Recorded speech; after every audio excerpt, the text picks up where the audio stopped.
हम सब इस दौर से गुजरे हैं, शीशे के सामने खड़े होकर अपनी परछाई में कमियां निकालते हुए। पेट की वो जिद्दी चर्बी, कपड़े कभी सही फिटिंग के क्यों नहीं लगते, दूसरों से लगातार तुलना करना जो बड़ी आसानी से परफेक्ट दिखते हैं। ये दर्द भरा और अकेलापन महसूस कराने वाला अनुभव है। बॉडी इमेज के साथ ये जद्दोजहद। हम आत्म आलोचना के चक्रव्यूह में फंस जाते हैं, कभी खुद को काफी अच्छा नहीं पाते। लेकिन क्या होगा अगर शीशा हमें पूरी कहानी नहीं बता रहा है? हमारे शरीर कोई समस्या नहीं है जिसे सुलझाना है, ये वो जरिया है जो हमें इस जीवन में आगे बढ़ाता है। फिर भी हमें ऐसे संदेशों से घेरा जाता है जो हमें कुछ और ही बताते हैं। मैगजीन में एयरब्रश किए हुए मॉडल दिखाई देते हैं, सोशल मीडिया फीड्स परफेक्शन की ध्यान से बनाई गई तस्वीरों से भरे होते हैं। इसमें कोई आश्चर्य नहीं कि हम में से बहुत से लोग अपनी त्वचा में सहज महसूस करने के लिए संघर्ष करते हैं। अवास्तविक सौंदर्य मानकों का यह निरंतर हमला अपना असर डालता है। हमारा आत्मसम्मान गिर जाता है। हम शीशे के बताए झूठ पर विश्वास करने लगते हैं। हम भूल जाते हैं कि हमारी कीमत हमारी जीन्स के साइज या हमारी नाक के आकार से तय नहीं होती। इन हानिकारक बातों को चुनौती देने और अपनी आत्मधारणा पर शक्ति वापस पाने का समय आ गया है। झूठ पर विश्वास करना बंद करने और सच्चाई को अपनाने का समय आ गया है। हम जैसे हैं वैसे ही योग्य, मूल्यवान और सुंदर हैं। मैं आपको एक कहानी सुनाता हूं, एक कहानी जो मैंने अनगिनत बार सुनी है, एक कहानी जो आपको अजीब तरह से जानी पहचानी लग सकती है। यह सारा की कहानी है एक युवा महिला जो हम में से कई लोगों की तरह अपनी बॉडी इमेज से जूझती रही। सारा घंटों सोशल मीडिया पर स्क्रॉल करती रहती, खुद की तुलना फिटनेस इन्फ्लुएंसर्स और मॉडल्स से करती रहती। वो शीशे में हर एंगल से खुद को देखती, अपनी कथित खामियों पर ध्यान देती। इस निरंतर तुलना ने उसे अपर्याप्तता और शर्मिंदगी की भावना से भर दिया। सारा ने अपने खाने पीने पर रोक लगाना शुरू कर दिया, खुद को कठिन वर्कआउट से सजा देना शुरू कर दिया। ये सब एक अवास्तविक आदर्श की खोज में। सबसे बुरी बात, सारा अकेली नहीं थी। आत्म आलोचना, तुलना और आत्म तोड़फोड़ का यह चक्र एक जाल है जो अनगिनत लोगों को फंसा लेता है, जिससे वे खोया हुआ और बेकार महसूस करते हैं। समस्या हमारे शरीर नहीं है, समस्या वह विकृत लेंस है जिसके माध्यम से हम खुद को देखते हैं। यह सुंदरता के सामाजिक मानकों के अनुरूप ढलने का निरंतर दबाव है जो अक्सर अप्राप्य और स्पष्ट रूप से अस्वास्थ्यकर होते हैं। हम अपनी कथित खामियों को ठीक करने पर इतना ध्यान केंद्रित कर लेते हैं कि हम अपने शरीर की अद्भुत क्षमताओं की सराहना करना भूल जाते हैं।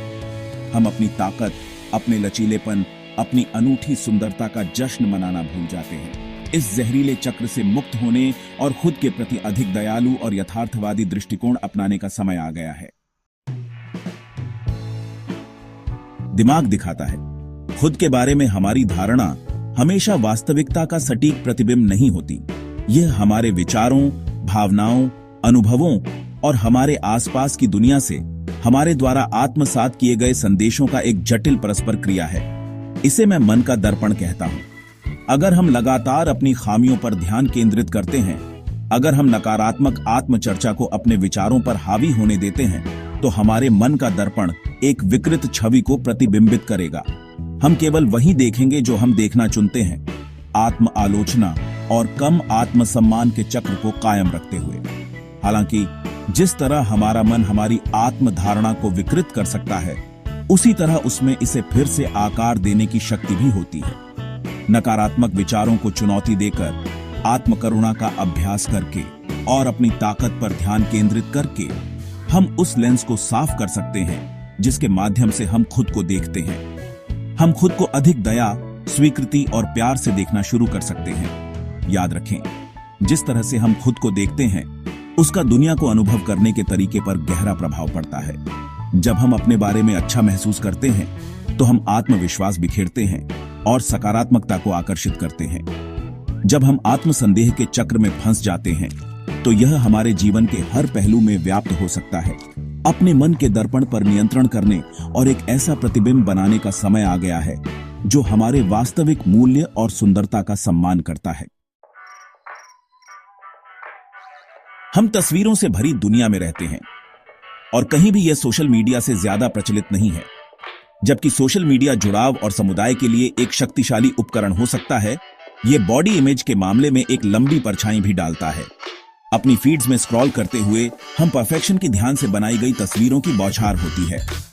ये तस्वीरें, जो अक्सर भारी रूप से संपादित और फिल्टर की जाती हैं, हमें कैसा दिखना चाहिए, इसके बारे में अवास्तविक अपेक्षाएं पैदा करती हैं। हम अपने रोजमर्रा के जीवन की तुलना इन हाईलाइट रीलों से करते हैं। यह भूल जाते हैं कि सोशल मीडिया अक्सर वास्तविकता का विकृत दृश्य प्रस्तुत करता है। यह निरंतर तुलना अपर्याप्तता, ईर्ष्या और आत्मसंदेह की भावनाओं को बढ़ावा दे सकती है। यह याद रखना महत्वपूर्ण है कि सोशल मीडिया एक बनाया हुआ स्थान है। यह एक हाईलाइट रील है, पूरी कहानी नहीं। लोग अक्सर अपने संघर्षों और असुरक्षाओं को छुपाते हुए ऑनलाइन खुद का सबसे अच्छा संस्करण पेश करते हैं। हमें उस सामग्री के प्रति सचेत रहने की जरूरत है जिसका हम उपभोग करते हैं और हमारे मानसिक स्वास्थ्य पर इसके संभावित प्रभाव के बारे में। उन खातों को अनफॉलो करना जो नकारात्मक आत्मतुलना को ट्रिगर करते हैं, सोशल मीडिया के उपयोग पर सीमाएं निर्धारित करना और बॉडी पॉजिटिव सामग्री के साथ जुड़ना एक स्वस्थ ऑनलाइन वातावरण बनाने में मदद कर सकता है। याद रखें, आपकी पहचान आपके लाइक्स या फॉलोअर्स की संख्या से नहीं होती है। आपका मूल्य निहित है, सोशल मीडिया एल्गोरिदम द्वारा निर्धारित नहीं। हमारी बॉडी इमेज और आत्मसम्मान में सुधार लाना पूर्णता के किसी अप्राप्य आदर्श को प्राप्त करने के बारे में नहीं है। यह इस बारे में है कि हम कौन हैं, खामियों सहित, और आत्म प्रेम और स्वीकृति की भावना पैदा करना। यह एक सतत यात्रा है, मंजिल नहीं। इसके लिए धैर्य, आत्मकरुणा और उन नकारात्मक विचारों को चुनौती देने की इच्छा की आवश्यकता होती है जो हमें फंसाए रखते हैं। अपने शरीर के लिए कृतज्ञता का अभ्यास करके शुरुआत करें। उन सभी अद्भुत चीजों की सराहना करें जो यह आपके लिए हर दिन करती हैं। आप जो बदलना चाहते हैं उस पर ध्यान केंद्रित करने के बजाय इस पर ध्यान केंद्रित करें कि आपका शरीर आपको क्या करने देता है। क्या आप चल सकते हैं, नाच सकते हैं, अपने प्रियजनों को गले लगा सकते हैं? ये जश्न मनाने लायक उपहार हैं। नकारात्मक आत्मचर्चा को चुनौती दें। जब आप खुद को अपने शरीर के बारे में आलोचनात्मक विचार सोचते हुए पाएं, तो उन्हें अधिक सकारात्मक तरीके से दोबारा सोचें। मुझे अपनी जांघों से नफरत है कहने के बजाय यह कहने की कोशिश करें, मेरे पैर मजबूत हैं और मुझे जहां भी जरूरत होती है ले जाते हैं। याद रखें, आप आपका शरीर नहीं है। आपका मूल्य आपके आकार, बनावट या रूप रंग से तय नहीं होता है। आप इससे कहीं ज्यादा हैं। सच्चा आत्ममूल्य हमारे शारीरिक रूप से नहीं, बल्कि हमारी आंतरिक शक्ति, लचीलेपन और दुनिया में हमारे व्यवहार से आता है।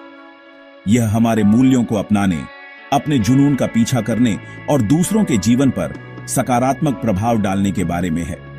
जब हम अपना ध्यान बाहरी मान्यता से आंतरिक संतोष की ओर स्थानांतरित करते हैं, तो हमारा आत्मसम्मान फलता फूलता है। ऐसी गतिविधियों में शामिल हों जो आपको खुशी दें और आपको अच्छा महसूस कराएं।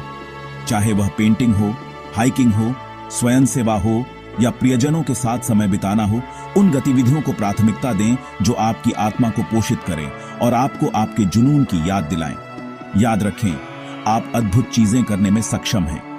दुनिया के साथ साझा करने के लिए आपके पास एक अनोखी आवाज, प्रतिभा और दृष्टिकोण है। अपने सपनों का पीछा करने और उद्देश्य और अर्थ से भरे जीवन जीने से खुद को नकारात्मक आत्मधारणा से पीछे न रहने दें। शीशे से परे देखने और उस अविश्वसनीय इंसान को पहचानने का समय आ गया है जो आप हैं। हमें इस यात्रा को अकेले नहीं करना है। खुद को स्वीकार करने और बॉडी पॉजिटिविटी की ओर अपनी यात्रा में अपने आसपास एक सहायक समुदाय का होना बहुत फर्क डाल सकता है। उन लोगों से जुड़ें जो आपका उत्थान करते हैं, आपकी विशिष्टता का जश्न मनाते हैं और आपको अपने वास्तविक स्वरूप को अपनाने के लिए प्रोत्साहित करते हैं। अपनी कहानी साझा करें। बॉडी इमेज के साथ अपने संघर्षों के बारे में बात करना अविश्वसनीय रूप से सशक्त हो सकता है। यह उस शर्म और अलगाव को दूर करने में मदद करता है जो अक्सर इन मुद्दों को घेरे रहते हैं।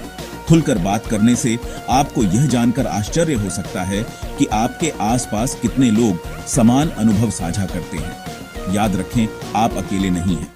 लाखों लोग बॉडी इमेज और आत्मसम्मान से जूझते हैं, लेकिन एक दूसरे का समर्थन करके, अवास्तविक सौंदर्य मानकों को चुनौती देकर और बॉडी पॉजिटिविटी को बढ़ावा देकर हम एक ऐसी दुनिया बना सकते हैं जहां हर कोई अपनी त्वचा में आत्मविश्वास और सहज महसूस करे। आइए बातचीत शुरू करें, एक दूसरे का निर्माण करें और समर्थन और स्वीकृति का एक समुदाय बनाएं।